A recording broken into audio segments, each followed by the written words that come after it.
Hello everyone, তো চলে এসেছি মিনি একটা ব্লগ নিয়ে। তো কালকে বেরিয়ে পড়েছিলাম একটু ঘুরতে। তো কোথায় যাবো ভাবছিলাম, তো চলে গিয়েছিলাম স্কোয়ারে।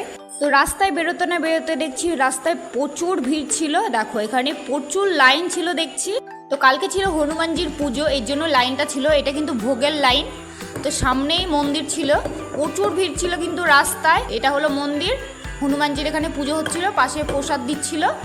তো আমরা মন্দির ক্রস করে চলে আসলাম স্কোয়ারে চলে এসেছি। তো চোখে পড়ে গেলো এখানে ভুট্টা। তো স্কোয়ারে এসেছি, ভুট্টা না নিলে তো হবেই না। তো এখান থেকে নিয়ে নিলাম ভুট্টা। তো তারপরে এখান থেকে নিয়ে নিলাম আইসক্রিম। তো আইসক্রিম নিয়ে এবার যাবো ভিতরে। তো এখানে আস্তে না আস্তে আমার মেয়ে দেখো খেলার সাথী পেয়ে গেছে, এবার শুরু করে দিয়েছে খেলা। তো যাই হোক, তারপরে আইসক্রিম খেয়ে এখান থেকে আমরা নিয়ে নিলাম ঘটি গরম। আর এখানে তো আমার মেয়ে যেই বাবেলস দেখেছে, ওকে তো এখন বাবেলস কিনে দিতেই হবে। তো কিছুক্ষণ বসে বসে আমরা চলে আসলাম বাড়ির দিকে। তো রাস্তায় আস্তে আস্তে আমি এখানে দেখলাম চপের দোকান। তো এখান থেকে আমরা একটু ডিমের চপ, মাটন চপ নিয়ে নিলাম। তো তারপর বাড়ির দিকে চলে আসলাম।